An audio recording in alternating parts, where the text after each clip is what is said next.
छत नहीं थी, अब मोहम्मद अरबी का रहने के लिए मकान मिल गया है। पहले मेरे पास माँ नहीं थी, हजरत आयशा जैसी सिद्दीका बिन्ते सिद्दीक माँ मिल गई। पहले मेरे पास भाई नहीं थे, जन्नती जवानों के सरदार हसन हुसैन मिल गए। पहले मेरे पास बहन नहीं थी, सैयदा तो निसाए आलमीन सैयदा खातून जन्नत जैसी बहन मिल गई, अली अल मुर्तज़ा जैसा चचा मिल गया, और मोहम्मद रसूलुल्लाह जैसा बाप मुझे मिल गया। तो नबी पाक अलैहिस्सलाम ने गुलामों के साथ प्यार किया। नबी पाक अलैहिस्सलाम की अगर सीरत को पढ़ के देखें, नबी पाक अलैहिस्सलाम ने ऐलान नबुव्वत से पहले भी और ऐलान नबुव्वत के बाद भी हर मौका पर अपनी उम्मत को याद रखा है। बल्कि मैंने एक और अंग्रेज़ के बारे में पढ़ा, उसने नबी पाक अलैहिस्सलाम के बारे में तासुरात दिए। क्या कहता है? वो कहता है कि मैं मुसलमानों के नबी को बड़ा लीडर मानता हूँ, और फिर कहते हैं इसलिए नहीं मानता कि वो नबी है, इसलिए नहीं मानता कि वो रसूल है, इसलिए मैं उनको कायद और लीडर नहीं मानता कि वो बड़े आलिम हैं, बल्कि कहता है कि मैं सिर्फ उनको इसलिए बड़ा कायद और लीडर मानता हूँ, उन्होंने अपनी ज़िंदगी के अंदर ऐसे बंदे तैयार किए हैं जिन्होंने उनके जाने के बाद जानशीनी का हक अदा कर दिया। यानी लीडर तो वो होता है जो अपने साथ ऐसे बंदे तैयार करे जो उसकी जानशीनी का हक अदा करे। लेकिन आज की क़यादत, आज की लीडरशिप, इसमें क्या है? इसमें ये होता है कि जो बंदा सर उठाता है उसको नीचे दबा दिया जाता है, जैसे कि दबाया जाए वो पूरा दबाने की कोशिश करते हैं। लेकिन वो कहता है मुसलमानों के नबी बड़ा लीडर इसलिए मानता हूँ कि उन्होंने अपनी ज़िंदगी के अंदर ऐसे बंदे अबू बकर जैसे, सैयदना उमर फारूक जैसे, अली अल मुर्तज़ा शेर खुदा जैसे और हजरत उस्मान गनी जैसे बंदे तैयार किए हैं जिन्होंने उनके जाने के बाद उनकी जानशीनी का हक अदा किया। मुसलमानों, मेरे इस्लामी भाइयों, ये नबी पाक अलैहिस्सलाम के मिलाद की महफिल है, नबी पाक अलैहिस्सलाम के ज़िक्र खैर की महफिल है।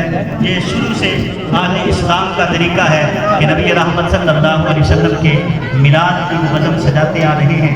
शेख अब्दुल हक मुहद्दिस देहलवी रहमतुल्लाह तआला अलैह, आपने अपनी किताब अखबार अल अखयार के अंदर लिखा, सुल्तान सिकंदर मादोदी के दो वजीर थे, एक का नाम था मलिक ज़ैनुद्दीन और दूसरे का नाम था मलिक वजीरुद्दीन। बड़ी तारीखी बात है, हर आशिक का अपना अंदाज है। अगर कोई झंडियाँ लगा के मिलाद करे फिर भी ठीक है, कोई लाइटिंग करके मिलाद करे फिर भी सहारे मोहब्बत है, ठीक है। अगर कोई लंगर ज़्यादा पका के मिलाद करे फिर भी ठीक है। अगर कोई सिर्फ भुने हुए चने दे के हुजूर का मिलाद पढ़ दे तो अल्लाह तबारक व तआला के महबूब वो भी कबूल फरमा लेते हैं। उसके तो वो ज़राए सल्तनत थे, उनका बड़ा अजीब तरीका था, बड़ा अनोखा प्यार था नबी पाक अलैहिस्सलाम के मिलाद के साथ कि जब यकम रबीउल अव्वल होता, 1 तारीख को वो नबी पाक अलैहिस्सलाम के मिलाद में 1000 रुपये खर्च करते। जब 2 तारीख होती 2000 खर्च करते। यानी जैसे जैसे तारीख का अदद बढ़ता, मलिक ज़ैनुद्दीन और मलिक वज़ीरुद्दीन ये दोनों हुजूर के मिलाद पे रुपए खर्च करते। जब 12 रबीउल अव्वल शरीफ होता 12,000 रुपये खर्च करते। लेकिन इसके साथ शेख अब्दुल हक मुहद्दिस देहलवी ने लिखा कि जब जुमे का दिन आता वो कई मन, यानी तादाद मुअज्जल नहीं, कई मन चावल पकाकर वो हुजूर का मिलाद करते थे। सबसे मुनफरिद बात इस मिलाद की ये थी कि वो चावल के हर दाने पर 3 मरतबा सूरह इखलास पढ़ते थे, फिर हुजूर के मिलाद का लंगर तैयार हो गया। 1 किलो चावल सूरह इखलास पढ़ने के लिए बैठते बड़ा मुश्किल हो जाता है।